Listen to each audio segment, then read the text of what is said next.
SIR की इब्तिदा जो होना थी वो एनुमरेशन फॉर्म से होना थी, जो आपके सामने नजर आ रहा है। और ये फॉर्म भरने के बाद बीएलओ लेकर जाता, फिर वो मैपिंग करता और उसके आगे के मराहिल थे।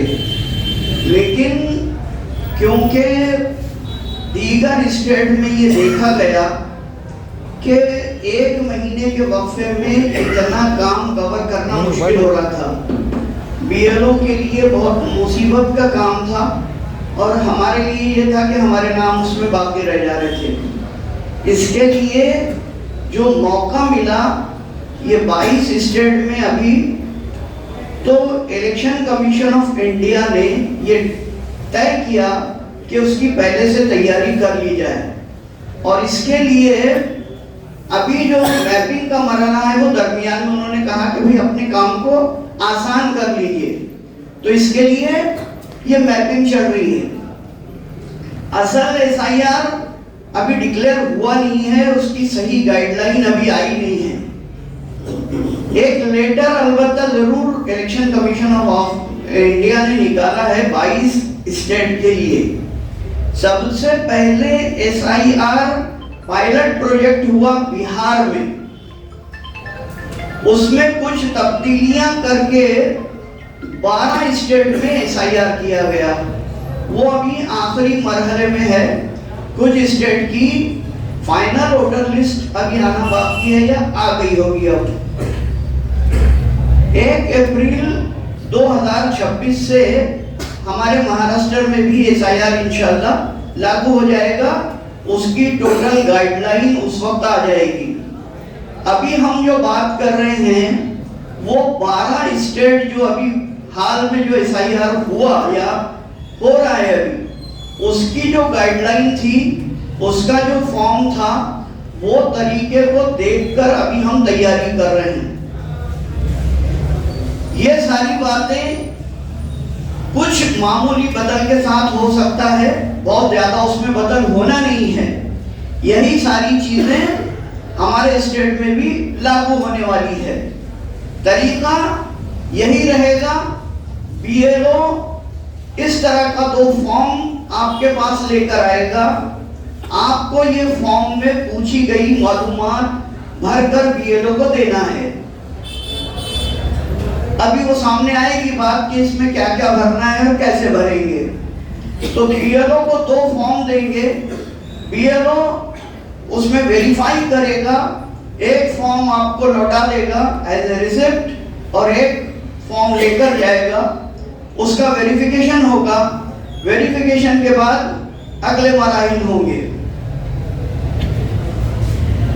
तो ये जो फॉर्म है, इसका तरीका ये होगा शुरू में कि बीएलओ आपके घर पर 3 मर्तबा चक्कर मारेगा।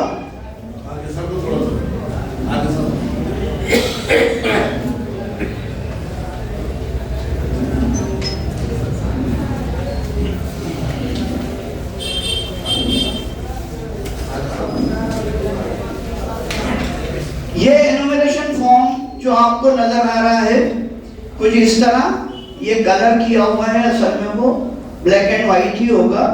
इस तरह का एनुमरेशन फॉर्म 2 कॉपी में, तो ये 3 मर्तबा बीएलओ आपके घर पर आएगा। पहली मर्तबा आने के बाद अगर आपकी मुलाकात घर पर नहीं होती है, घर बंद रहता है, लॉक रहता है, जी माशाल्लाह, ये फॉर्म है, ये जो नजर आ रहा है, ये फॉर्म इस तरह का भी फॉर्म रहेगा इंशाल्लाह। अगर आप घर पर नहीं मिलते हैं तो इस तरह का एक लेटर आपके घर पर चिपकाकर चला जाएगा। वो बीएलओ, उसमें लिखा होगा आपका नाम, पता, मतदार संघ, आपका भाग्य यानी क्रमांक, सीरियल नंबर, और आपको एक तारीख दी जाएगी और वक्त बताया जाएगा। आप जो है उसमें बीएलओ का नाम और मोबाइल नंबर दिया होगा, और वो बीएलओ आपसे कहेगा कि मैं आपके घर पर आया था, आप मिले नहीं, इसके लिए आप जो है इस नंबर पर मुझसे संपर्क कीजिए और अपने एनुमरेशन फॉर्म लेकर जाइए और भर के दीजिए। 3 मर्तबा चक्कर मारने के बाद भी अगर आप नहीं मिलते हैं, तब वो ये फॉर्म को, ये वाला जो नोटिस है वो ईआरओ को सबमिट कर देगा और फिर आपको एनुमरेशन फॉर्म नहीं मिलेगा, आपको ईआरओ के पास चक्कर मारना पड़ेंगे। इसके लिए जरूरी है कि 1 अप्रैल के बाद जब ये प्रोसेस शुरू होता है, अगर कोई अपने घर से बाहर कहीं जाता है काम के सिलसिले में और हमारा घर लॉक रहता है, तो आसपास के लोगों को ये बताकर जाएं कि अगर बीएलओ आए तो उनको आपका मोबाइल नंबर दे दे या आपका पता, आप कहाँ हैं, कितने दिन के लिए बाहर है, कैसे मिल सकते बताएं, ताकि हम ये फॉर्म भरने से गाफिल ना रह जाए, छूट ना जाए। तो इस तरह से ये नोटिस वाला मरहला पहले हो जाएगा। अब बीएलओ आता है, आपको फॉर्म दे दिया, अब इसमें पूछी जाने वाली मालूमात आपको भरकर बीएलओ को देना है। इस फॉर्म में भरना क्या है, अगर आप गौर से देखेंगे तो यहां आपको नंबर लिखे हुए नजर आ रहे हैं, 1 2 3 4 टेबल है जिसकी मालूमात आपको भरना है। और ये 5 और 6 जो है ये दस्तखत के जगह है। सबसे पहले टेबल नंबर 1 की बात करते हैं। ये जो टेबल नंबर 1 आप देख रहे हैं, ये यहां से लेके यहां तक पहले से छपा हुआ आपको मिलेगा, प्री प्रिंटेड। इसमें आपका नाम, आपका एपिक नंबर यानी इलेक्ट्रॉनिक फोटो आइडेंटिटी कार्ड, जिसको हम बोलते हैं मतदान कार्ड, इलेक्शन कार्ड। यहाँ नंबर होगा, नीचे आपका पता दिया होगा, ये सब प्री प्रिंटेड होगा। इलेक्शन कार्ड फिलहाल किन लोगों ने लाया हुआ है साथ में? ट्रेनी बच्चे कौन है? हाशमी सर। ट्रेनी बच्चों से मैंने बताया था कि वो आते वक्त अपने अपने ओरिजिनल इलेक्शन कार्ड, आपके आधार कार्ड लेकर आए, और दूसरा कोई स्मार्ट कार्ड किसी के पास है माशाल्लाह। ये इलेक्शन कार्ड हर एक का अपना इलेक्शन कार्ड है। अगर किसी का पुराना है तो वो उसको अपडेट करवा ले और इस तरह से स्मार्ट कार्ड, इलेक्शन कार्ड बनवा ले। ये जो कार्ड देख रहे हैं आप, इसमें आपका नाम, आपका पता, आपका एपिक नंबर, आपका फोटो, आपका बारकोड, आपका मतदार संघ, सब कुछ इसमें लिखा हुआ है। और जो मालूमात आपके इस इलेक्शन कार्ड के ऊपर है, वो सारी मालूमात लिखी हुई आपको यहां से लेकर यहां तक छपी हुई हर एक की अलग अलग मिलेगी। जितने घर के मेंबर हैं, जितनों का इलेक्शन कार्ड है, ये कार्ड की सारी मालूमात इसके ऊपर है। आपका नाम, आपका पता, एपिक नंबर, मतदार संघ, भाग्यशाली नंबर, अनुक्रमांक, ये सब छपा हुआ है। ये बारकोड पे आते हैं। ये जो बारकोड नजर आ रहा है आपके इलेक्शन कार्ड वाला, यही बारकोड आपको यहां पर छपा हुआ मिलेगा। अब ये बारकोड देने की जरूरत क्यों पेश आई? तो हमें ये तजुर्बा हुआ, हमने देखा कि यहां पर आपके सारे मालूमात जो भरी हुई थी, नाम पता सही नजर आ रहा है, लेकिन जब इसको स्कैन किया हमने तो वहां किसी और का नाम निकला। तो ये हमारे साथ धोखा ना हो, इसके लिए ये बारकोड को आपको स्कैन करना है। ECI नेट एक ऐप है, अपने अपने मोबाइल में सब डाउनलोड कर लेंगे। ट्रेनी बच्चे जो भी होंगे, मैंने बताया था कि वो सब अपने मोबाइल में ECI नेट ऐप को डाउनलोड कर लें। जब आप ECI नेट ऐप के ऊपर जाएंगे तो उसमें एक सर्च का ऑप्शन आएगा। इस बारकोड को सर्च करने के बाद आपका पर्सनल स्टेटस उसमें नजर आएगा। अब जब देखते हैं कि आपका सही नाम, पता, सब कुछ आपका ही है, तो आगे बढ़ते हैं। फोटो आपका पुराना जो फोटो, इसमें जो फोटो दिया हुआ है वही फोटो ये आपके यहाँ पर रहेगा। अब यहाँ पर आपको इस वाले टेबल नंबर 1 में फोटो लगानी है। फोटो की साइज होगी 3.5 बाई 4.5 सेंटीमीटर। फोटो का बैकग्राउंड व्हाइट होना चाहिए। बहुत सारे लोग कहते हैं कि भाई लाल क्यों नहीं है। अगर आप लाल बैकग्राउंड वाला या कोई और कलर के बैकग्राउंड का फोटो देते हैं और मान लीजिए कि वो स्कैनिंग में अगर नहीं आता है तो आपका फॉर्म रिजेक्ट हो सकता है। इसके लिए सब जितने भी बैठे हैं अपने अपने फोटो व्हाइट बैकग्राउंड वाले निकाल कर रख लेंगे। अभी ये फोटो बीएलओ जब आपके घर पर आएगा तो 3 महीने से ज्यादा पुरानी नहीं होना चाहिए। उसका मतलब ये हुआ कि आपका आज का जो चेहरा है वो ये फोटो से मिलता जुलता होना चाहिए। कुछ लोगों के अगर आप इलेक्शन कार्ड देखेंगे तो 20-20, 25-25 साल से अपडेट नहीं है। उसमें उनके बचपन के, जवानी के 18 साल 20 साल की उम्र के फोटो हैं, जबकि उनकी उम्र अभी 50-60 साल हो गई है। तो यहाँ जो फोटो लगाएंगे आप, वो अभी आपका ऐसा फोटो होना चाहिए जो 3 महीने से पुराना ना हो, जिसकी बैकग्राउंड सफेद हो। अब इसमें लेडीज के लिए खास हिदायत समझ लीजिए कि उनके कान जो है, लेडीज हमारी जो लेडीज होती हैं वो स्कार्फ पहनती हैं, तो वो उनके कान को खुले कर फोटो निकाले। दूसरे स्टेट के बीएलओ से जो हमारी बात होती है तो उन्होंने बताया कि जिनके कान ढके हुए हैं उनका फॉर्म स्कैन नहीं हो रहा है। तो हमारी जरा सी गलतियां हमारे को तकलीफ की वजह बन सकती है। तो ये चीजों को गौर से ध्यान दें। औरतों के लिए हमारे खुसूसन जो उनका फोटो लगाएं तो कान खुले, चश्मा निकाल कर फोटो लगाएं। जैसे पासपोर्ट जिन लोगों ने बनाया है उनको पता होगा कि वो चश्मा निकाल कर खुले कान वाली फोटो जैसे लेते हैं, बिल्कुल वही तरीका यहाँ पर आपको होगा। तो इस तरह से हमने टेबल नंबर 1 देखा, जिसमें यहाँ से यहाँ तक सब कुछ छपा हुआ है। आपने स्कैन करके चेक कर लिया, फोटो लगा दिया, व्हाइट बैकग्राउंड, 3 महीने से ज्यादा पुराना नहीं होना चाहिए। टेबल नंबर 1 मुकम्मल हुआ। आगे बढ़ते हैं। ये टेबल नंबर 2 यहां से लेके यहां तक जो देख रहे हैं आप, इसमें आप देखेंगे जन्म दिनांक, डे, मंथ, ईयर लिखा हुआ है। बहुत सारे इलेक्शन कार्ड आप देखेंगे या आधार कार्ड आप देखेंगे, उसमें जो जन्म तारीख लिखी हुई है वो आपको दिखेगा 35 वर्ष, 40 वर्ष, 60 वर्ष। इस तरह अगर आप लोगों को कभी गौर किया हो या याद हो तो इस तरह पुराने इलेक्शन कार्ड में पूरी उम्र लिखी होती थी। लेकिन इस प्रोफॉर्मे में आपको पूरी जन्म तारीख डालना जरूरी है।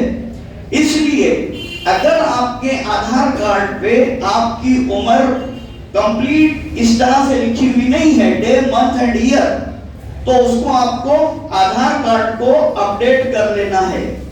और जब आधार कार्ड अपडेट हो जाएगा तो आपके इलेक्शन कार्ड में जो आपकी डेट ऑफ बर्थ है वो यहाँ पर जो दी हुई रहती है वो भी दिन, महीना, साल कंप्लीट होना चाहिए। जैसे ये देख रहा हूं मैं 13/2/87, तो 13 तारीख, दूसरा महीना 1987। इस तरह से जन्म तारीख यहाँ पर आपको भर देना है।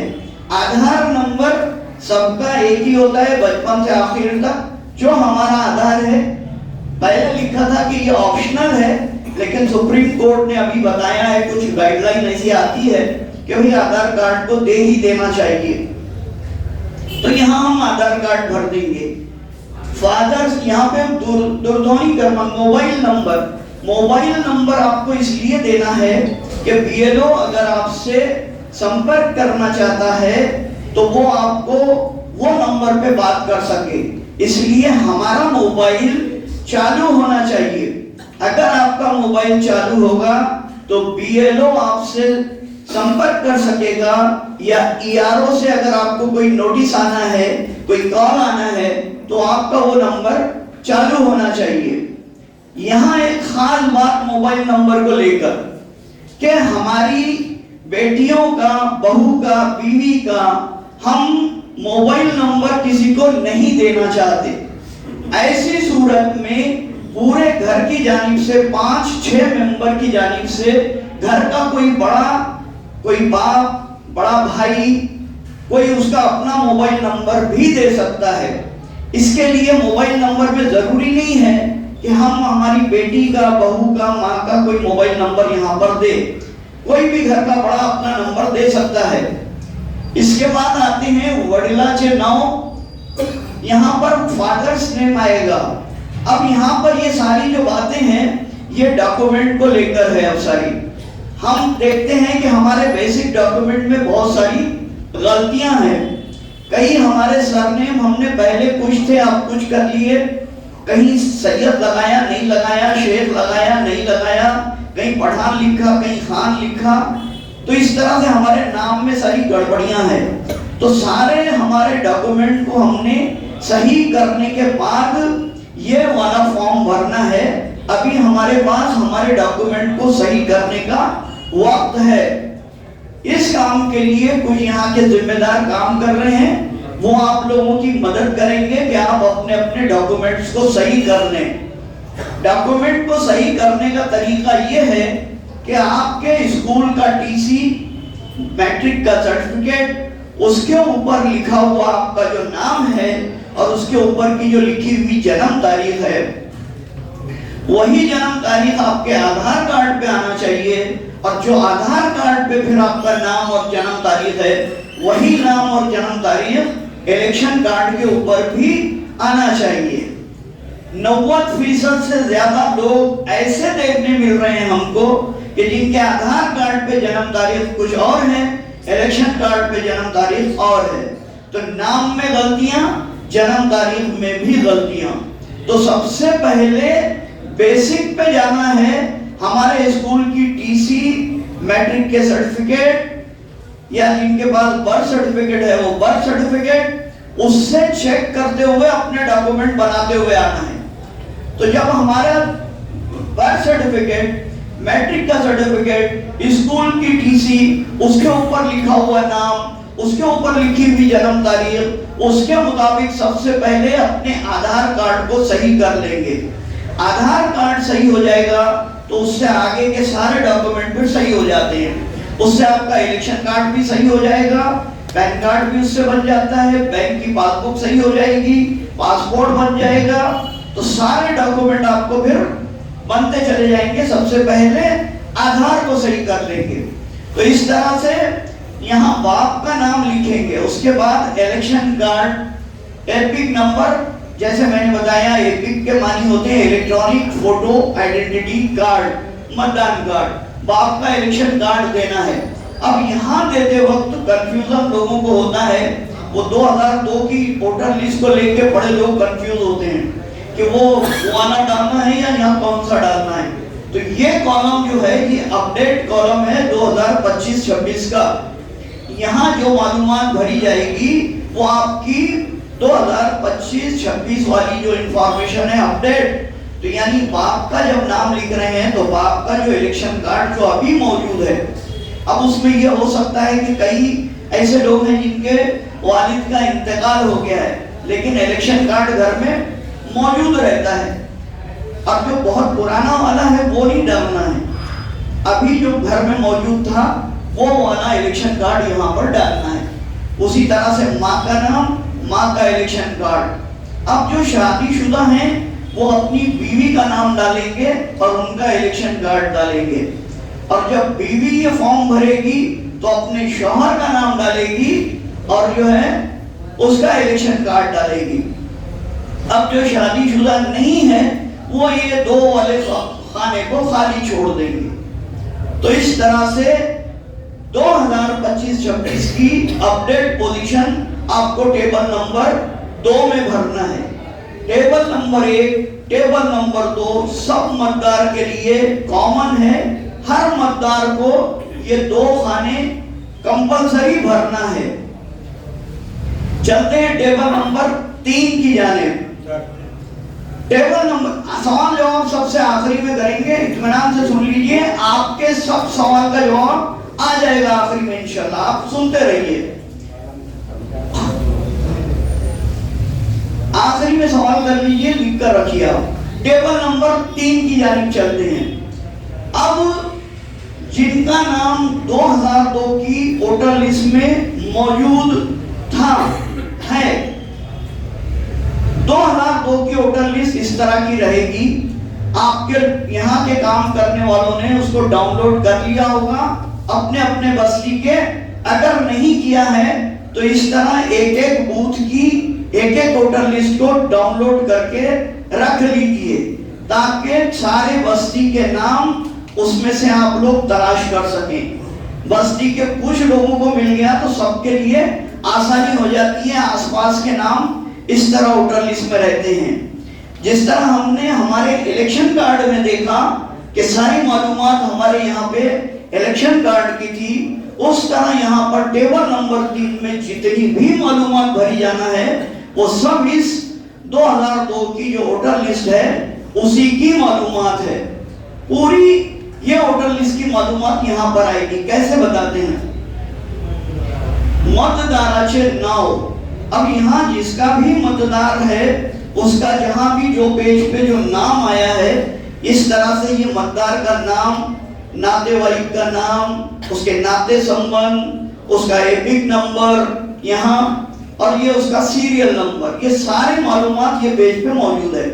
यहाँ हमारा जो है मतदार संघ, उसका नाम और उसका क्रमांक दिया हुआ है, यहाँ भाग यानी क्रमांक दिया हुआ है। सारी मालूमात इसी पेज की है जो यहाँ भरी जाना है। तो ये जो नाम है मतदार का नाम, तो यहाँ आप मतदार का नाम ये वाला नाम भरेंगे।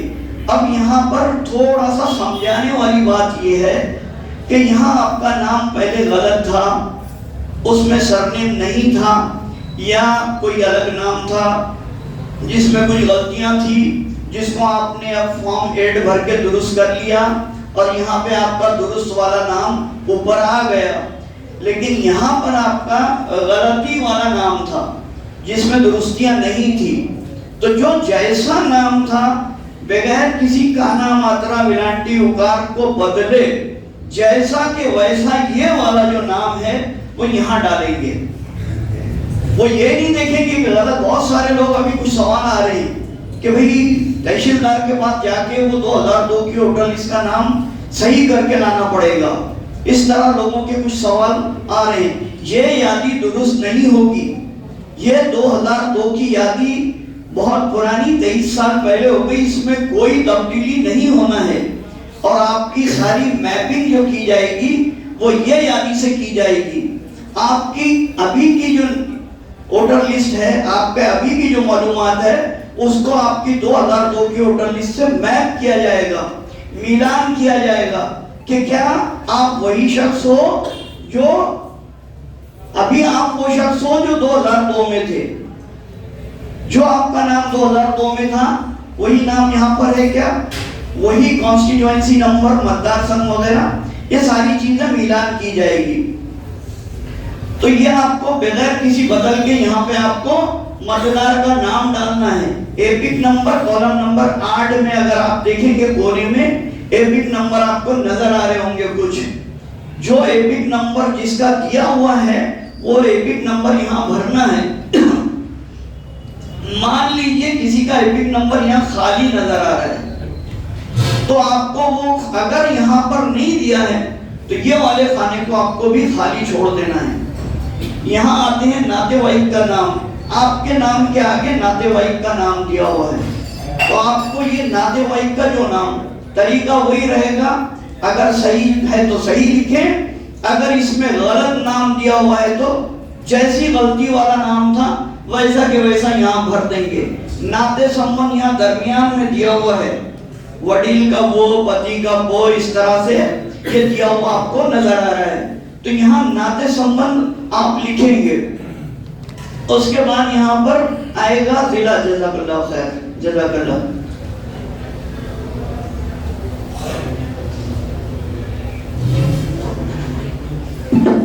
जिला पेड़ सबके लिए कॉमन रहेगा। अगर कोई पेड़ से अलावा कहीं किसी और जगह का कोई मतदार अगर भर रहा है तो वो अपना जिला वहां पर डालेगा। अगर कोई बाहर का भरता है, हम सब पेड़ वाले हैं समझ के पेड़ डालेंगे। राज्य हमारा महाराष्ट्र है, कोई महाराष्ट्र के बाहर वाला जब ये फॉर्म भरेगा तो वो अपना स्टेट का नाम डालेगा। हम महाराष्ट्र वाले हैं, महाराष्ट्र, तो हम यहाँ महाराष्ट्र लिखेंगे। विधानसभा मतदार संघ का नाम, ये जो यादी पे नाम है, ये 2002 की मालूमात भर रहे हैं।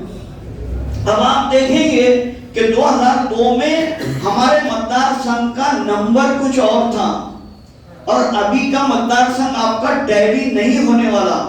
उस वक्त मतदार संघ कुछ और था, अभी मतदार संघ कोई और है।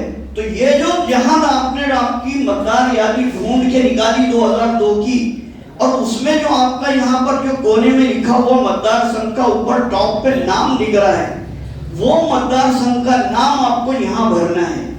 वहीं पे आपको मतदार संघ का क्रमांक भी लिखा हुआ मिलेगा। ये वाली मालूमात आपको वही वोटर लिस्ट के फ्रंट पेज पे भी मिल जाएगी।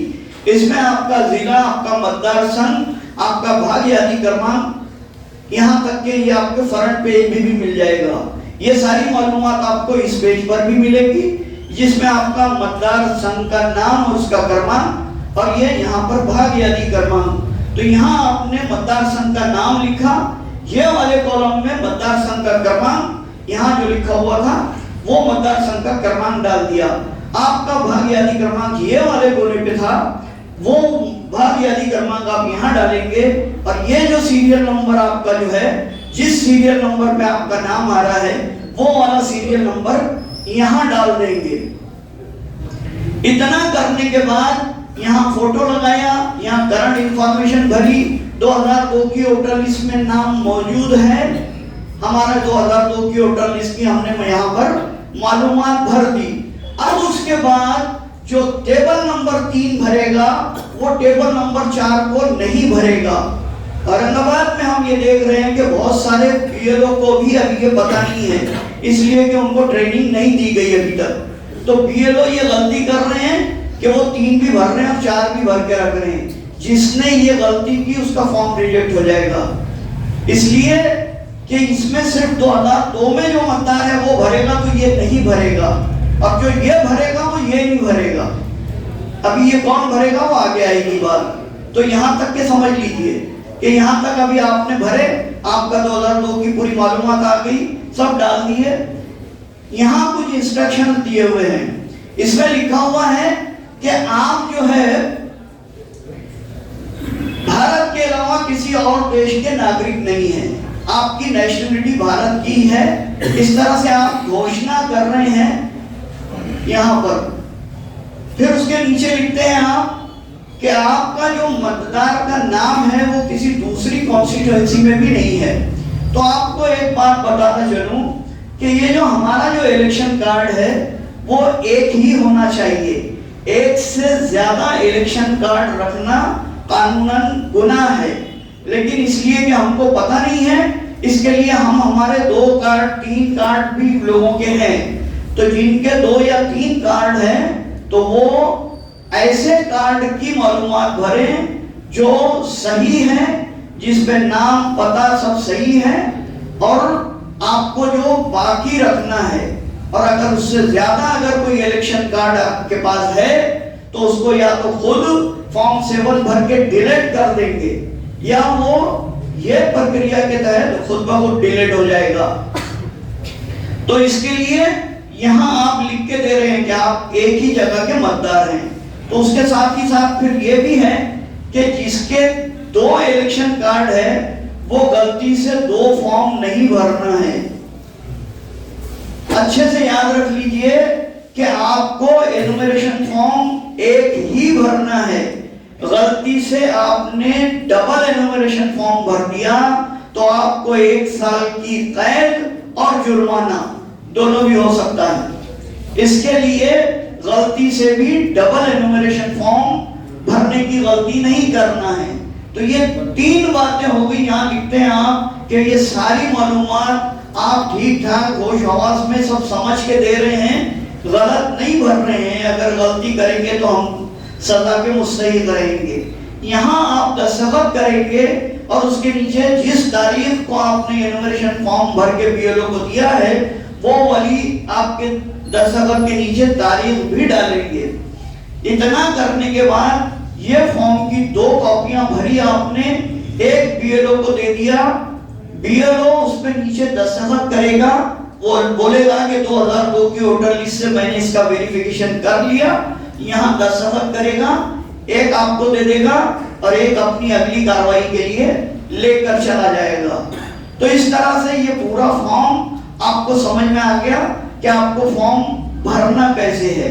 अभी ये फॉर्म भरने का जो तरीका देखा हमने वो सिर्फ आपका देखा, उसमें थोड़ी सी एक बात है कि जब आपकी बीवी भर रही है तो यहाँ बीवी जब भरेगी तो यहाँ बीवी अपने बाप का नाम डालेगी और उसका इलेक्शन कार्ड डालेगी, उनकी माँ का नाम डालेगी, उसका इलेक्शन कार्ड डालेगी और यहाँ पर वो आपका नाम डालेगी, बीवी अपने शौहर का नाम डालेगी। पहले हमने अपनी बीवी का नाम भरा था, बीवी आपका नाम भरेगी, आपका इलेक्शन कार्ड भरेगी। फिर 2002 की मालूमात उसकी जैसी अगर उसका नाम मौजूद है तो फिर वो उस तरह से जैसा हमने अपना भरा आपकी बीवी का भी ये फॉर्म आप भरेंगे। इस तरह से हमने देखा अपना फॉर्म भरना और अपनी बीवी का फॉर्म भरना। अब आते हैं तीसरे नंबर पर, ये टेबल 6-7 तरीके से भरा जाएगा अलग अलग। तो अभी हमने 2 देखे, अब तीसरा आते हैं आपका बेटा, जो अभी ये नौजवान बच्चे जो उस वक्त में मतदार नहीं बने थे 2002 में, अब वो बाद में मतदार बने हैं तो उनका नाम 2002 की वोटर लिस्ट में नहीं आएगा। तो इसके लिए उनको अपने माँ बाप से लिंक करना पड़ेगा। तो अपने माँ बाप की 2002 की वोटर लिस्ट में उनको नाम तलाश करना है, अपना फॉर्म भरना है, ये वाला फॉर्म भरना है, ये वाले फॉर्म को वो खाली छोड़ देंगे इसलिए कि वो 2002 में मतदार नहीं थे। पहले हमने भरा, हमारी बीवी का भरा तो हमने ये वाला फॉर्म भरा था, ये खाली छोड़ दिया था। अब हमारी औलाद जब भर रही है तो अब वो ये नहीं भरेगी इसलिए कि वो 2002 की मतदार नहीं है। अब वो यहाँ भरेगी लेकिन अपनी खुद की मालूमात नहीं भरेगी, उनको अपने माँ बाप से नाता बताना पड़ेगा कि मेरी माँ मेरा बाप 2002 में फला फला जगह पर मतदार थी, उनका नंबर वगैरह सारी डिटेल।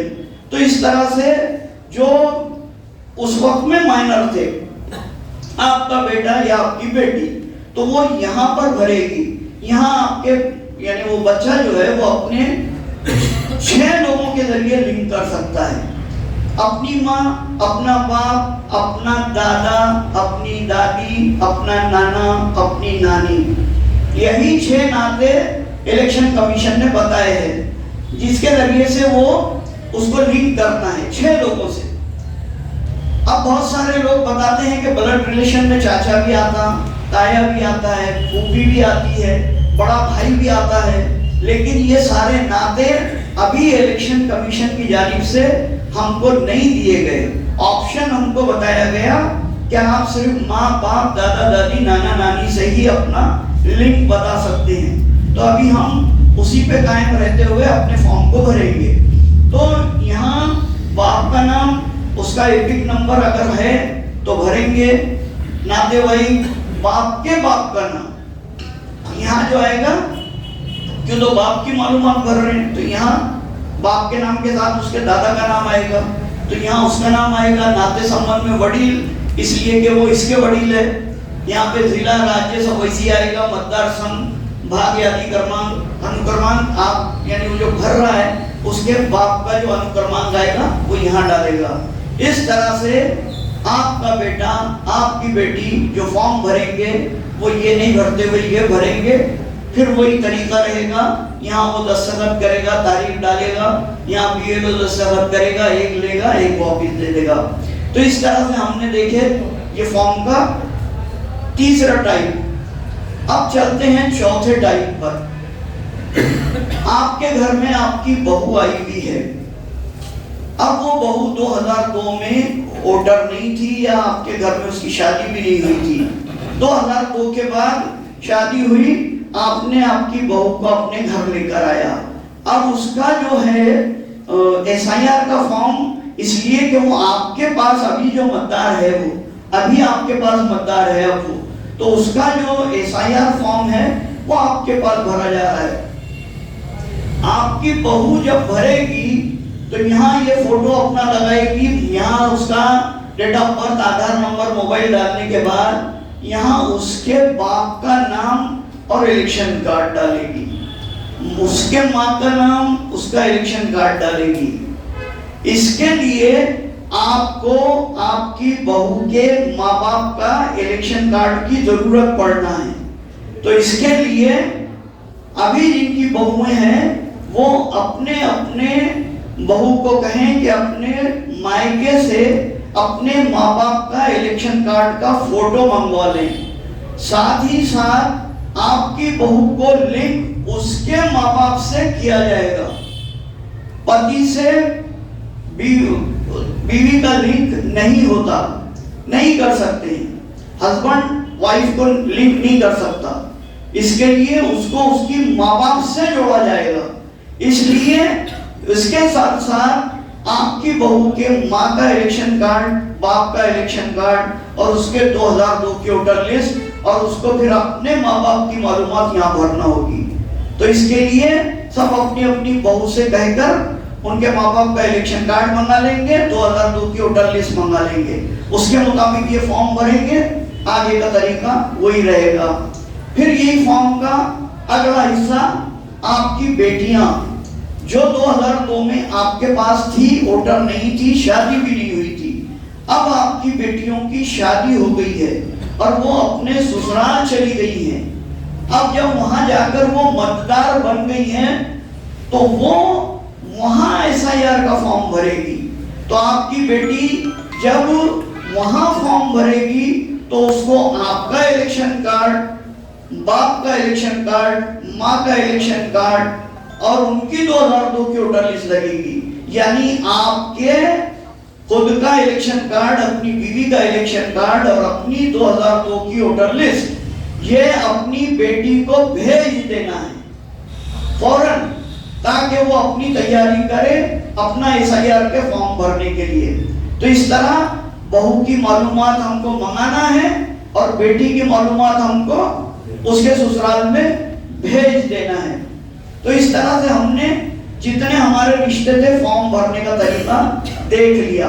अब एक तरीका ये बचता है कि कोई ऐसे लोग होंगे जो काम के सिलसिले में दूसरे शहर गए हुए हैं, बंबई, पूना वगैरह बड़े शहरों में काम के लिए लोग चले जाते हैं, या अमेरिका जा रहे हैं, दुबई वगैरह जा रहे हैं। जो हिंदुस्तान का शहरी है, जिसकी नेशनलिटी इंडियन है, उसको ये फॉर्म भरना हर हाल में जरूरी है। अब वो यहाँ पर मौजूद नहीं है और उसको ये फॉर्म भरना जरूरी है। इस सूरत में उसके घर में जो बड़ा मौजूद होगा उसको ये फॉर्म भरना पड़ेगा। तो घर में अब क्या है, उसका बाप हो सकता है, उसकी माँ हो सकती, उसका बड़ा भाई हो सकता है, वो उसका फॉर्म पूरा जैसा कि वैसा, जैसी उसकी मालूमात होगी भरेगा। यहाँ माँ या बाप या भाई या बहन वो यहाँ पर दस्तखत करेगी, लेकिन बाजू में लिखेगी, बाप भर रहा है तो पिता लिखेगा, वडील लिखेगा, माँ भर रही है तो आई लिखेगी, भाऊ। यहाँ पर उसका रिलेशन बताना पड़ेगा कि ये किसने भरा है, फिर वो दस्तखत करके देना है। इस तरह से अब एक आखिरी इसके अंदर बच गया कि जो बाहर सर्विस कर रहे हैं उनका फॉर्म भरते वक्त में उनको कुछ एक्स्ट्रा कागजात भी इसके साथ देना होते हैं, वो अभी बात आगे आएगी। तो ये सारी चीजें अभी हमने ये फॉर्म को भरने की अलग अलग तरीके से सब देख लिए कि खुद कैसे भरेंगे, बीवी कैसे भरेंगी, बेटे बेटियां कैसे भरेंगी, बहू कैसे भरेंगी, बाहर नौकरी करने वाले कैसे भरेंगे। ये सारी बातें हमारे सामने आ गई। अब इसमें 4 कैटेगरीज है। 4 कैटेगरीज के मुताबिक डॉक्यूमेंट आपको देना है इसके साथ में। 4 कैटेगरीज गौर से सुनेंगे।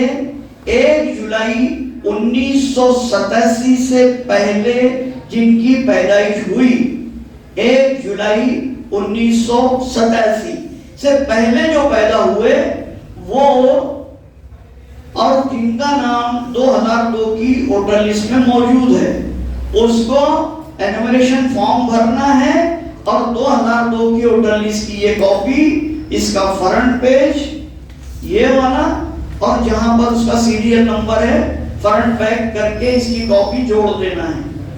उसको किसी और जन्म का पुरावा देने की जरूरत नहीं है, यही 2002 की वोटर लिस्ट उसका पुरावा है। दूसरी कैटेगरी जिसकी पैदाइश 1 जुलाई 1987 से पहले तो पैदा हुआ, लेकिन 2002 की वोटर लिस्ट में नाम मौजूद नहीं है। ऐसा शख्स सिर्फ अपने जन्म का कोई एक पुरावा देगा। जन्म के पुरावे के लिए कौन से डॉक्यूमेंट देना है वो बात आगे आएगी। तो अभी कैटेगरी अच्छे से समझ जाइए। 1 जुलाई 87 से पहले जिसका नाम 2002 की वोटर लिस्ट में मौजूद है, उसको सिर्फ ये कॉपी जोड़ना है। काम अगर ये इसमें नाम मौजूद नहीं है तो उसको अपने जन्म का एक पुरावा देना है। 2 जुलाई 1987 के बाद और 1 दिसंबर 2004 के पहले जिनकी पैदाइश हुई उसको अपने जन्म का पुरावा देना है और अपने माँ या बाप दोनों में से किसी एक के जन्म का पुरावा देना है। अब उसको 2 डॉक्यूमेंट देना पड़ेंगे, अपना और माँ बाप में से किसी एक का। इसके बाद चौथी कैटेगरी आती है कि जो 2 दिसंबर 2004 के बाद जो पैदा हुए उनको अपने जन्म का पुरावा देना पड़ेगा, अपनी माँ के जन्म का पुरावा देना पड़ेगा और अपने बाप के जन्म का पुरावा देना पड़ेगा। इस तरह उस शख्स को 3 डॉक्यूमेंट लगाना पड़ेंगे, 3 डॉक्यूमेंट उसको बताना पड़ेंगे। तो इस तरह से ये 4 कैटेगरीज में हर मतदार आ जाता है। इसके बाद एक रहता है कि जो फॉरेनर हैं, जो एनआरआई वगैरह होते हैं, वो जब हिंदुस्तान आते हैं तो वीजा पासपोर्ट उनका जो होता है, तो ऐसे मतदार को अपनी माँ का, अपने बाप का तीनों डॉक्यूमेंट के अलावा उसका वीजा और उसका पासपोर्ट भी लगाकर देना होता है। इस तरह उसको 5 डॉक्यूमेंट लगाना होते हैं। इसमें ये तो जरूरी डॉक्यूमेंट्स ये थे, लेकिन कभी कभी जरूरत पड़ने पर कुछ सपोर्टिंग डॉक्यूमेंट्स भी देना पड़ते हैं। जैसे कि कुछ पैन कार्ड है या कोई जहां से भी आप उसकी जन्म की तारीख या कुछ तय करते हैं, ऐसे सपोर्टिंग डॉक्यूमेंट भी आपसे मांगे जा सकते हैं। तो ये हो गया 4 कैटेगरी और उसमें कौन कौन कैसे बैठेगा। अब इसमें लगने वाले डॉक्यूमेंट्स कौन कौन से हैं, तो 12 डॉक्यूमेंट्स की लिस्ट इलेक्शन कमीशन ने बताई है। तो सबसे पहले जैसे बर्थ सर्टिफिकेट, तो बर्थ सर्टिफिकेट अगर कोई दे देता है तो वो एक काफी है, पूरे 12 कागजात नहीं देना है। बहुत सारे लोगों को ये डर पैदा हो जाता है कि 12 डॉक्यूमेंट मतलब पूरे 12 के 12 डॉक्यूमेंट देना है। वो शायद ही कोई ऐसा शख्स होगा जो 12 डॉक्यूमेंट दे सकता, कोई भी नहीं। हमको वो 12 में से कोई एक डॉक्यूमेंट देना है जिससे हमारे जन्म का पुरावा साबित हो सकता है। तो वो जैसे पहले बताए बर्थ सर्टिफिकेट।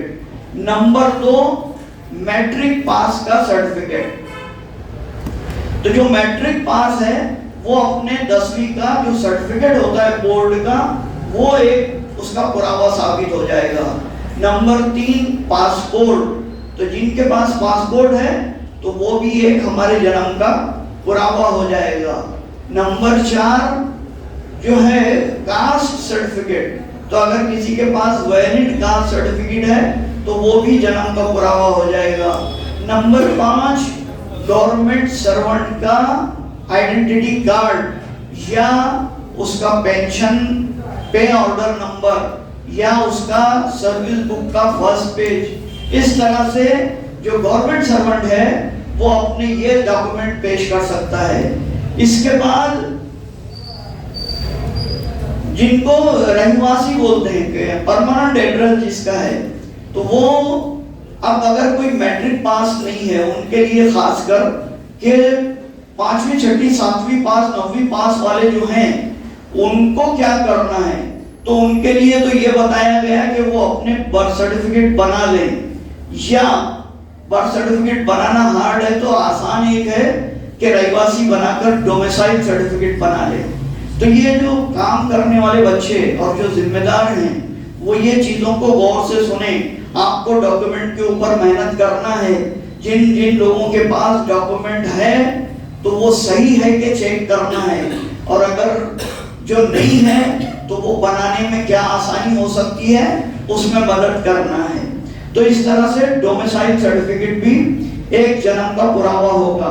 उसके बाद जो कुछ डॉक्यूमेंट है वो जैसे वो जंगल आदिवासी लोगों का होता है और कुछ वगैरह, वो हमारे मिलते नहीं है, होते नहीं है। परिवार रजिस्टर वगैरह हमारे स्टेट में बनता नहीं है, तो उस डॉक्यूमेंट पे हम बात नहीं करेंगे। जो हम बना सकते, जो हमारे पास मौजूद है, वो ये सारे डॉक्यूमेंट हैं। तो सब अपने अपने डॉक्यूमेंट्स को घर जाकर चेक करेंगे, उसमें अगर गलतियां हैं तो उसको सही करेंगे, और जो नहीं है उसको कैसे हासिल कर सकते हैं सही तरीके से। गलत डॉक्यूमेंट्स जानबूझकर प्रूफ बनाने के लिए बनाने की गलती नहीं करना है। उसमें आदमी जो नहीं करने वाला वो गलती करके बैठता। तो इसके लिए खास बहुत सारे अपने कोई ना कोई प्रूफ बन ही जाता है। 87 से पहले कहीं किराए से रह रहे थे, वो घर का कोई अगर किराए का कहीं अगर कोई रसीद है वो आपका पुरावा बन जाएगा। कोई जमीन आपने खरीदी होगी 1987 से पहले, वो पुरावा बन जाएगा। कोई ना कोई कागज ऐसा हमारा मिल सकता है, लेकिन जानबूझकर अपने आप को पुरावा साबित करने के लिए गलत डॉक्यूमेंट्स को नहीं बनाना है। तो ये हो गया 12 डॉक्यूमेंट्स का।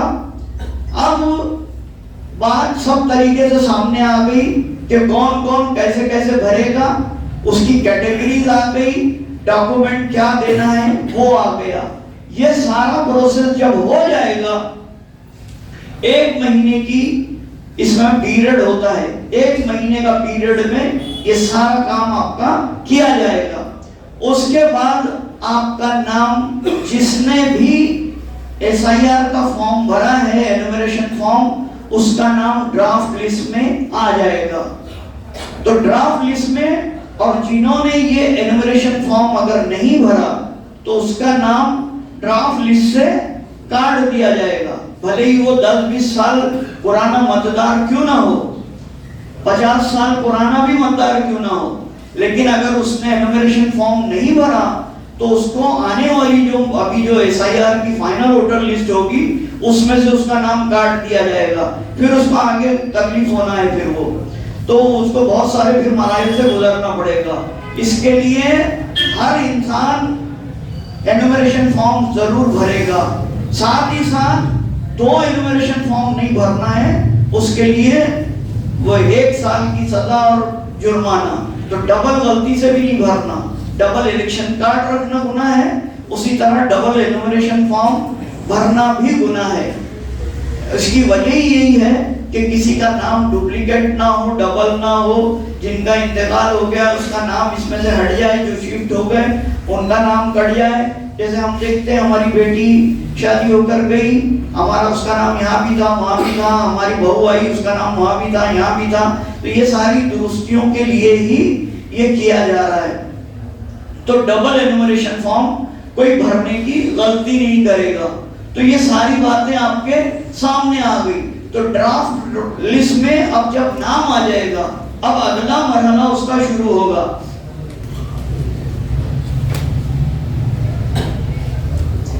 ड्राफ्ट लिस्ट में से नाम आने के बाद हमारे नामों में गड़बड़ियां, हमारे जन्म तारीख की गड़बड़ियां, तो ये चीजों के लिए फिर आपको नोटिस आना शुरू हो जाएगी। और बहुत बड़े पैमाने पे हमारे लोगों को नोटिस आना ही है, तो उससे कोई डरने घबराने का कोई बात नहीं है। ये 5 तरीके की हमारी जो गलतियां जो खास तौर पर हमारे जो मतदार यादी में जो हमारे को होती है, तो ये 5 तरह की गलतियां हैं। एक ये कि किसी बाप को अगर 6 या 6 से ज्यादा बेटे हैं तो उसको नोटिस आएगा। फिर दूसरे, एक ऐसा शख्स जिसकी उम्र और उसकी बाप के उम्र में 15 साल का फर्क है, सिर्फ बाप की उम्र और बेटे की उम्र सिर्फ 15 साल, उसको नोटिस आएगा। फिर ऐसा शख्स जिसकी उम्र और उसके बाप की उम्र में 50 साल से ज्यादा का फर्क है, उसको नोटिस आएगा। फिर जिसने अपने दादा दादी नाना नानी से लिंक किया है, तो वो दादा की उम्र और उसकी उम्र में 35 साल से या 40 साल से कम का अगर फासला है तो उसको नोटिस आएगा। इस तरह से ये 5-6 तरीके की नोटिस हमको किसी ना किसी वजह से आना है, अगर इस तरह की कोई गलती पाई गई। इसको बोलते हैं लॉजिकल डिस्क्रिपेंसीज। इसका नाम है लॉजिकल डिस्क्रिपेंसीज, तार्किक विसंगति मराठी में बोलते हैं उसको, कि इसके अंदर तार्किक विसंगति है, कि जिसको जहन कबूल नहीं कर रहा है कि अभी मैं और 15 साल के बाद जो मेरे बेटे की उम्र और बाप की उम्र सिर्फ 15 ही साल, मेरी उम्र अभी 15 साल भी नहीं हुई और मुझे लड़का भी हो गया, तो ये कबूल नहीं किया जा सकता, एक जहन कबूल नहीं करता, उसको बोलते हैं तार्किक विसंगति। तो ये लॉजिकल डिस्क्रिपेंसी, जिसकी वजह से ये हमने देखे कि 5 तरह की रहेगी। उसके बाद जो तार्किक विसंगति रहेगी तो नोटिस आएगी, तो इस तरह का नोटिस आपको आएगा। ये वो नोटिस का नमूना कुछ इस तरह से रहेगा, जिसमें आपका नाम, आपका मतदार संघ, भाग्य आदि क्रमांक, आपका सीरियल नंबर, आपका पता, ये सब कुछ उसमें लिखा हुआ होगा। इसमें ऊपर आपका नोटिस नंबर लिखा हुआ होगा, और ये नोटिस बीएलओ आपके पास लेकर आएगा, और ये नोटिस एक रिसीट पावती नीचे दी हुई है, ये पावती फाड़ कर वो लेकर जाएगा कि उसने आपको नोटिस दे दिया। अब ये तार्किक विसंगति होने के बाद, लॉजिकल डिस्क्रिपेंसीज, आपको कुछ डॉक्यूमेंट्स देना पड़ेंगे, जिसकी वजह से आप इससे बाहर निकल सकते हैं। जो 12 डॉक्यूमेंट्स का जिक्र कर रहा हूं मैं, ये उसकी लिस्ट पूरी इसमें दी गई है, या आपको यहाँ मिल जाएगी, जो भी लेना चाहे यहाँ अपने जिम्मेदारों से इसकी लिस्ट ले लेना। इसमें से कोई एक डॉक्यूमेंट बताने के बाद जैसी लॉजिकल डिस्क्रिपेंसीज होगी उसके मुताबिक आपको डॉक्यूमेंट्स जमा करना पड़ेंगे। ये पेज के नीचे दिया हुआ है कि लॉजिकल डिस्क्रिपेंसीज रहने के बाद आपको कौन कौन से डॉक्यूमेंट्स नीचे जमा करना पड़ेंगे। ये नीचे आप देख रहे हैं वो डॉक्यूमेंट्स की लिस्ट आपको नजर आ रही है कि क्या देना है। तो ये डॉक्यूमेंट्स आपको उसके साथ में, अगर आप जब वो बुलाया जाएगा नोटिस पे, जिस जगह, जिस तारीख को और जिस टाइम बुलाया जाएगा, आप वहां जाने के बाद आप अपने ये डॉक्यूमेंट्स के साथ आपको हाजिर रहना होगा, और वहां पर आपको ये डॉक्यूमेंट बताना पड़ेंगे। तो ये डॉक्यूमेंट बताने के बाद आपको लॉजिकल डिस्क्रिपेंसीज में से निकाला जाएगा। जब आप लॉजिकल डिस्क्रिपेंसीज में से निकल जाएंगे, आपने डॉक्यूमेंट दे दिया, तो वेरिफिकेशन के बाद बीएलओ एक अंडरटेकिंग लेटर देगा। तो ये इसके साथ साथ एक बीएलओ का अंडरटेकिंग लेटर भी आपको भरना पड़ेगा। तो ये बीएलओ जो है हमारा, ये बहुत काम का शख्स है, ये हमको आखिरी तक इससे ताल्लुक होना है। तो तमाम लोग बिल्कुल अच्छे से, खुशी से, उसको जितना अच्छे जबान से, मीठी जबान से बात करके अपने काम बीएलओ से कराना है। कोई वाद विवाद किए बगैर अपना अपना ये अंडरटेकिंग बीएलओ की लास्ट में रहेगी, जिससे आप वो लॉजिकल डिस्क्रिपेंसी से बाहर निकलेंगे। तो इस तरह से हमने देखा कि ये पूरा एसआईआर का फॉर्म भरना कैसे था, उसमें फिर नोटिस कैसे आएगी और नोटिस का जवाब कैसे देना है, कौन कौन से डॉक्यूमेंट देना है, किसको किसको कितने डॉक्यूमेंट देना है। तो ये सारा एसआईआर का प्रोसेस मैंने आपके सामने समझाने की कोशिश किया। अब आपके कोई सवालात हैं, कोई पूछ रहे थे भाई, तो अपने सवाल एक एक पूछेंगे, एक एक पूछना है। ये जो प्रोग्राम करे मौलाना, ये अच्छे बड़े पैमाने में करना पड़ेगा आपको। अब सर में नहीं होने का काम। हाँ, मशवरे का शुक्रिया, और जिम्मेदार से बात कर लें आप। अभी कर दीजिए, इस पे काम करेंगे तो नहीं होने का। अब वो जिम्मेदारों से आप बात कर लें, सवाल पूछिए, मैं तो सवाल का जवाब दे सकता हूँ, वो आप जिम्मेदार तय करें। एक मिनट सर, इनसे ये पूछो अभी। ये तो पब्लिक परेशान होंगी। अरे भाई, वो तो आप तय करें ना, मेरा काम था मैं समझाना। इनसे ये पूछना है, इसके बारे में पूछो इनसे। हाँ बाकी का आपको क्या करना है बाद में करें। जी, ये तो मैंने बताया इसके बारे में। हाँ एक मिनट। हाँ, आपने 2002 के पर्सन टू पर्सन मैपिंग के बारे में जब पहले बताया, तो उसमें अगर 2002 के लिस्ट में कुछ और नाम था, तो अभी 2025 की लिस्ट में कुछ और नाम है, दोनों को मैप कर दिए, लेकिन अगर डॉक्यूमेंट पे और नाम है, तो उसको भी करेक्शन कर सकते क्या? डॉक्यूमेंट को करेक्शन करने का काम अभी जब तक SIR का नोटिफिकेशन लागू नहीं हो जाता तब तक जारी रहेगा, और नए मतदार का जोड़ने का काम भी जब तक चलता रहेगा। जो 18 साल के अभी हुए और जो मतदार नहीं है, एक video election commission of India की बहुत वायरल हो रही है, जिसमें ये बताया गया कि जैसे ही SIR शुरू होगा वो वोटर लिस्ट फ्रीज कर दी जाएगी। तो इसका मतलब अब उसमें कोई नया मतदार नहीं जुड़ेगा।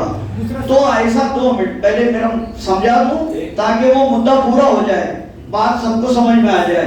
तो उसके लिए अब आपको ये करना है कि जो नौजवान अभी बच्चे हैं जो 18 साल के हुए हैं, उनका नाम छूट ना जाए।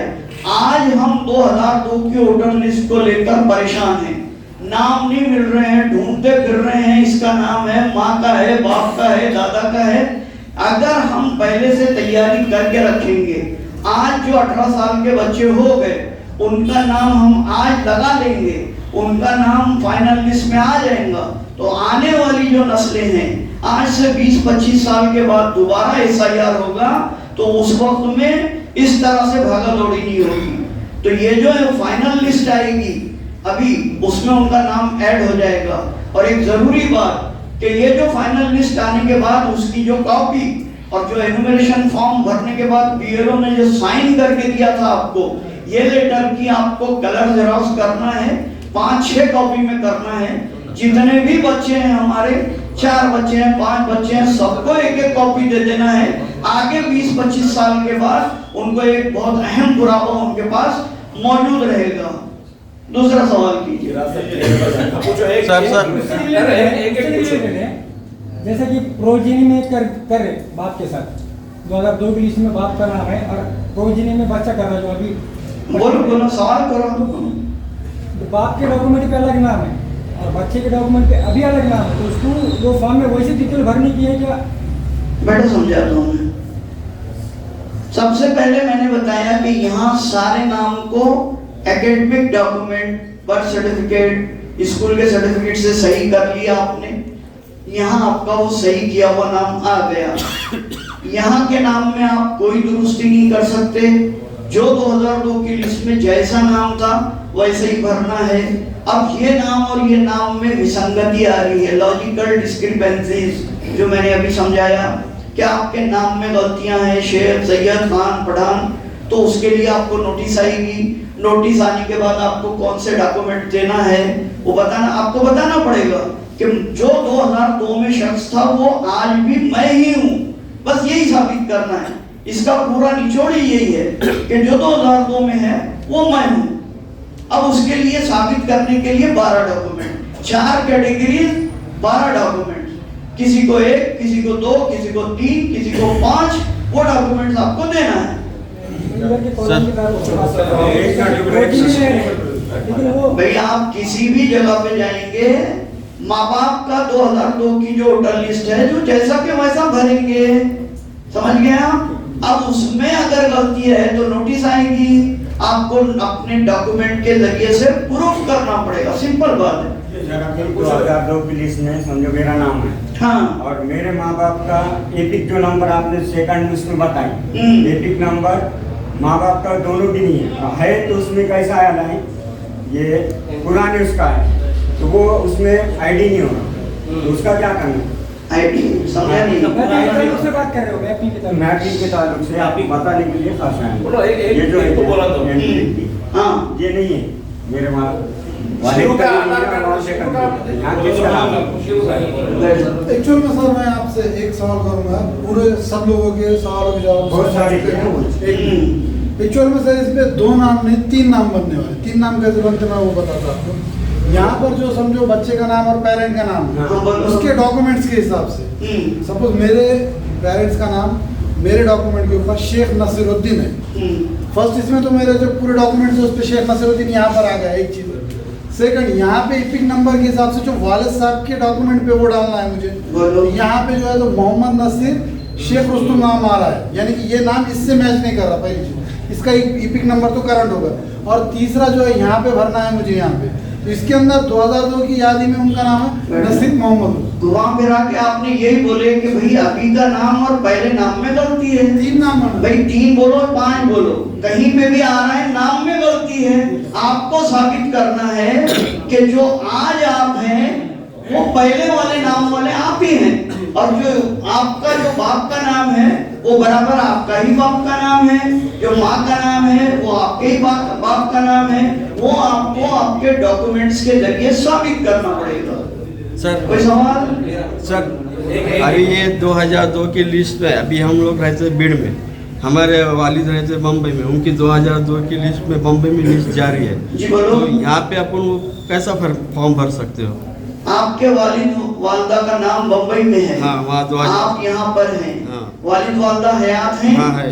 तो वो उनका एनुमरेशन फॉर्म और एसआईआर वहाँ वहाँ भरेंगे, भरेंगे, हाँ। उनका वहाँ हो जाएगा। हाँ। आपका 2002 की वोटर लिस्ट में नाम मौजूद है? नहीं है। आपका नहीं है, तो आपको आपके माँ बाप से लिंक करेंगे आप। तो जब आपके माँ बाप से लिंक करेंगे आपका एसआईआर यहाँ पर ही होगा। हाँ। लेकिन आपको आपके माँ बाप की 2002 की बम्बई वाली जो लिस्ट है उससे लिंक किया जाएगा, और वो यहाँ पर आप लिंक करके वो मालूमात भरेंगे। तो उसमें इलेक्शन कार्ड को कुछ प्रॉब्लम नहीं आएगा ना? वो सारे चीजें मैंने बताया, डॉक्यूमेंट सही करके आपको देना है। एक का कौन सा इस्तेमाल कर सकते हो? मतलब मराठी में फॉर्म भरना है आपको या इंग्लिश में भर सकते हो? सर 2 मिनट एक सवाल का जवाब पहले इनको दे दूं कि ये हमारा ख्याल है ऐसा। बंगाल में हमने देखा एनुमरेशन फॉर्म बंगाली में था, गुजरात में देखा गुजराती में था। तो अभी हम सब पहले ही तैयारी कर रहे हैं, अभी हमारे पास कोई सही गाइडलाइन आई नहीं, वक्त से पहले हम तैयारी कर रहे हैं। और मिसाल हमारे पास गुजरात की है, बंगाल की है, राजस्थान की है, जो हिंदी बेल्ट है वहाँ हिंदी है, बंगाली में बंगाली जबान में फॉर्म था, गुजरात में गुजराती जबान में था। अब हमारा महाराष्ट्र का राजकारण सब मराठी में चलता है, तो यकीनन हमारा फॉर्म मराठी में ही रहेगा, ऐसा हम मान के चलते हैं। इसके लिए ये फॉर्म को हमने मराठी में ट्रांसलेट करके ले लिया। असल जो है गाइडलाइन तो आई नहीं अभी, तो जो पुराने स्टेट का जो फॉर्म है अभी हम सारी मालूमात वो फॉर्म के ऊपर से चल रहे हैं, सिर्फ हमने इसको ट्रांसलेट मराठी में कर लिया। दूसरे हमारी जो वोटर लिस्ट है जो आपने देखे, भाई जरा गौर से सुनेंगे। अब हमारी जो वोटर लिस्ट है 2002 की, ये मराठी या हिंदी बोलेंगे जिसको मराठी, ये मराठी में है। तो हमारी जब ये मराठी में है, हमारा आज की जो मतदार यादी है वो मराठी में है, तो हमको अगर हम इंग्लिश में भरते हैं तो वो मैच कैसे होगा? तो हमको हमारी मालूमात जो है मराठी में ही भरना पड़ेगी। सर बोल। सेकंड कॉलम जो आपने बताया तो माँ बाप का इपिक नंबर डालना है। हाँ बोलो। आपके हाथ में यादी है। हाँ बोलो बोलो। यादी अगर से आप चेक करें तो इसमें 50% लोगों के इपिक नंबर नहीं है। हाँ बोलो आप बोलो। अब इसके आगे का क्वेश्चन ये है कि वो इपिक नंबर कौन सा भरना है। आप इसके अलावा आप 2002 की ये यादी है, सडनली किसी के माँ बाप जो है तो 2003 में इंतकाल हो गए, उनका मतदान कार्ड उनके पास अवेलेबल है ही नहीं, तब आप उसके अंदर इपिक नंबर कौन सा भरना है जबकि यादी में तो है ही नहीं। अच्छा सवाल है आपका। तो जब मैं ये समझा रहा था, अगर आप गौर करते तो मैंने आपको ये बताया कि यहाँ अगर आपका एपिक कार्ड मौजूद नहीं है कुछ का है कुछ का नहीं है, तो जिनका नहीं है उनका खाली छोड़ देना है। अब रहा सवाल, यहाँ आ जाते हैं। यहाँ भी मैंने बताया भरते वक्त में कि जो इलेक्शन कार्ड आपके पास मौजूद है, जो जितना करंट वाला होगा वो भरना है। मान लीजिए करंट वाला एपिक कार्ड आपके पास मौजूद नहीं है, पुराना है माँ बाप का, जो एमटी सीरीज वाले जो पुराने थे, जो 1994 में रिलीज हुए थे। अगर करंट वाला नहीं है तो एमटी सीरीज वाला जो पुराना है वो भी डाल सकते हैं। अब मान लीजिए कि आपके वालिद वालिदा का इंतकाल उससे भी पहले हो गया और उनके पास या था भी तो गुम हो गया है, लेकिन आपको नहीं मिल रहा है किसी वजह से, तो उसको खाली छोड़ देंगे। नाम लिखना अलबत्ता जरूरी है। कोई ये बोलेगा कि नहीं मैं बाप का नाम नहीं डालूंगा या माँ का नाम नहीं डालूंगा, वो नहीं चलेगा। उसको अपने माँ और बाप का नाम, बीवी का नाम जरूर डालना है। एपिक नंबर अगर नहीं मिलता है तो उसको खाली छोड़ देना है। यहाँ आप देखेंगे, यहाँ लिखा हुआ है उपलब्ध असल्यास, अगर ऑप्शनल नहीं है तो, हाँ ऑप्शनल मतलब नहीं भी दिए तो है तो देना है, तो ये है। चलो आगे। एक उसमें है, उससे पहले थोड़ा जो मैपिंग कर रहे हैं, मैपिंग में एमपी ने आपसे नहीं एक मिनट मेरा क्वेश्चन है।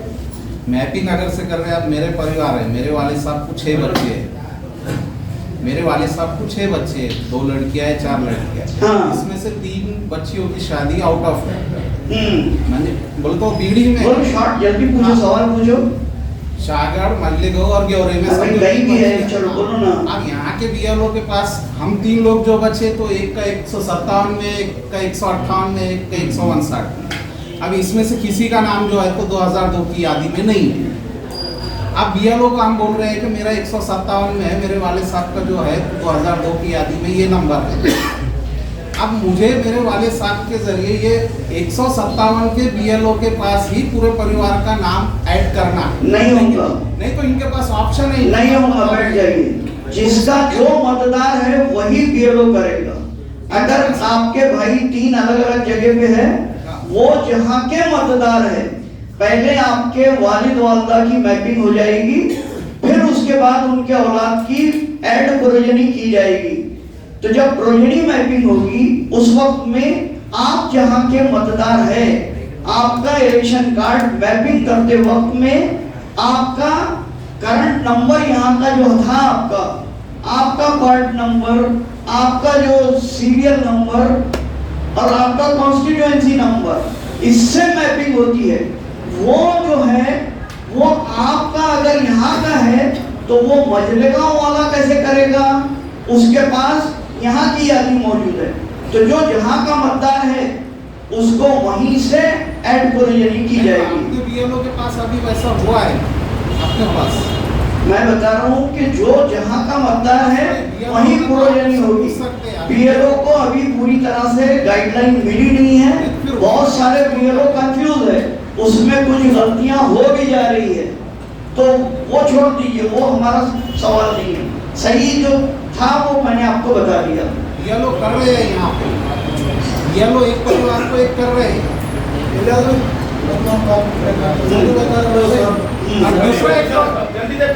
दूसरा एक आखिरी क्वेश्चन है मेरा सर। हाँ बोलो बोलो। मेन है अपना पूरा प्रोसीजर बीएलओ पे है, बीएलओ को पूरे डॉक्यूमेंट देना है, ये इसके लिए अपने पास टाइम कम है, लेकिन बीएलओ का हमारा घर ही नहीं पता है।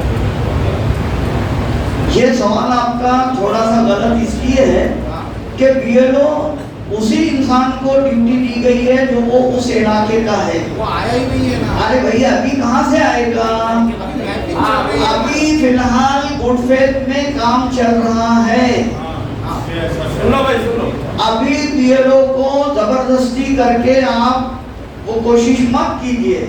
सही गाइडलाइन, सही उसका ऑर्डर 1 तारीख से निकलेगा, उसके बाद वो जिम्मेदार होगा आपके घर पे आने का। उसको सुन लीजिए ना भाई, जवाब तो सुनो ना।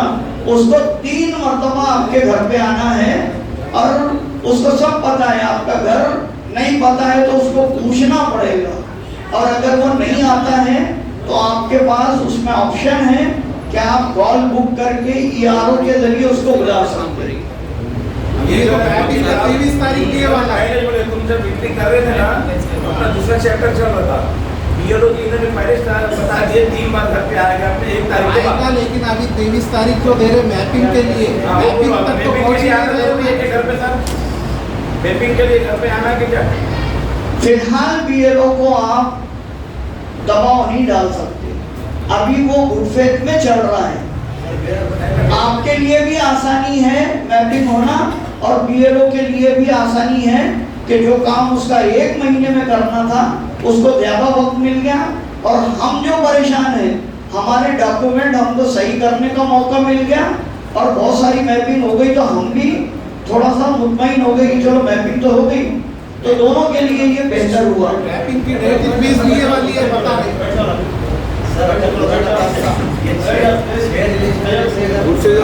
विधाना भाई अगर खामोश रहेंगे तो सवाल सोच सकेंगे। मेरा सवाल ये है कि शेयर रिलेशन में से अगर दोबारा रास्ता मिला ही नहीं याद के अंदर तो फिर मैं मेरा कैसे कर सकता हूँ? हाँ बैठिए, अच्छा सवाल है जो मेरे से छूट गया था।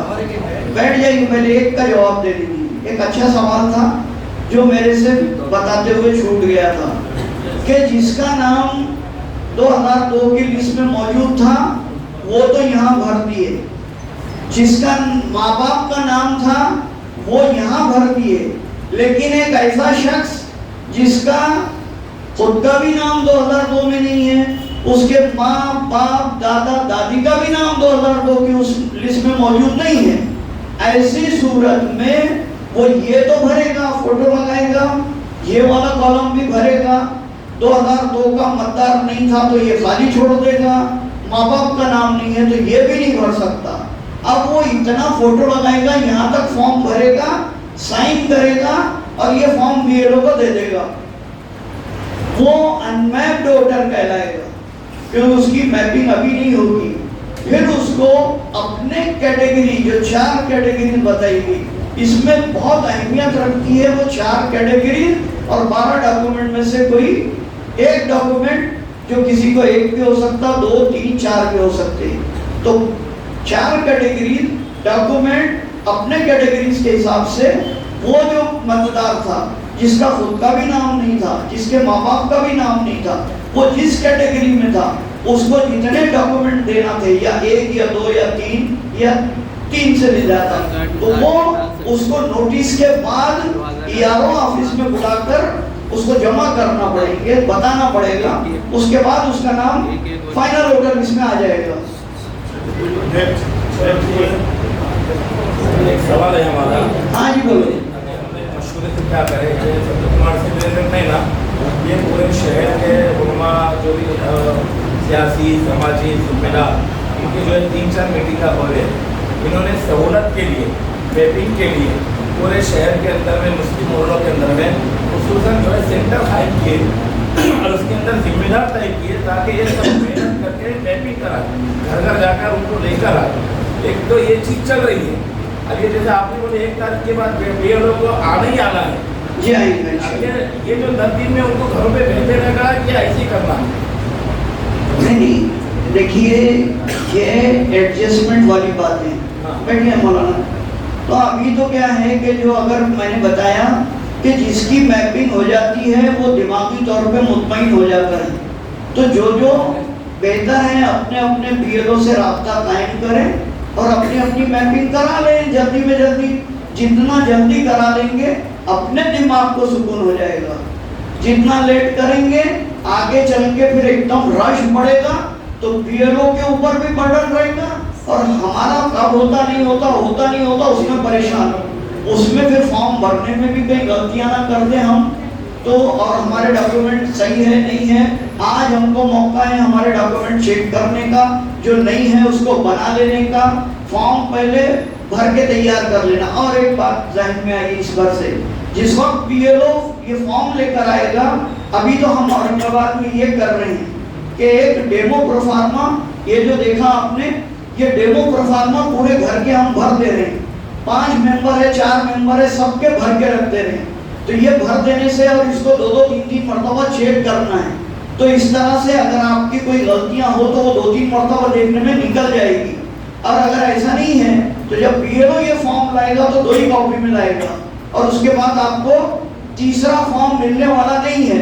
इसके लिए बीएलओ जब फॉर्म लाएगा तो आप उसकी जेरॉक्स कर लेंगे, हर एक के फॉर्म की 2-2 3-3 जेरॉक्स कर लेंगे, ताकि भरने में अगर हमारे से कोई गलती हो जा रही है तो उसमें व्हाइटनर लगा के खोड़-खाड़ करा हुआ फॉर्म नहीं चलने वाला, वो फिर डाउटफुल कहलाएगा।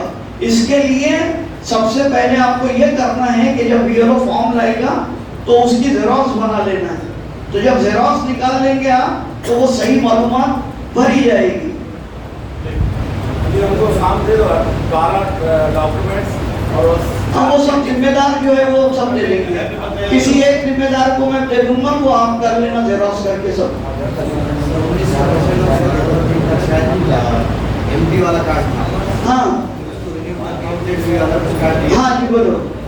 20 का एमपी वाला कार्ड गुम हो गया, उसके बाद 9-10 महीने आगे एमपी कार्ड हुआ था, नया बनाए तो वो नए कार्ड से मैपिंग करनी है तो पुराना हो जाता है। नए कार्ड से ही मैपिंग करना है। जो अभी आज की तारीख में आपका जो मतदार है, आप जिस नंबर पर, उसी से मैपिंग करना है। अब उसके अलावा जैसे गुम गया या नहीं था वो माने नहीं रखता। अगर डबल है तो एक को डिलीट करना है। इंशाल्लाह जो है सारी चीज़ों की पूरे रास्ते आप सोच सकते हैं, लेकिन अभी जो है सारी पूरा उन्होंने जितना बताने का था बता दिए, और बाकी अपने जो जिम्मेदार है इनको भी ऊपर सारी मालूम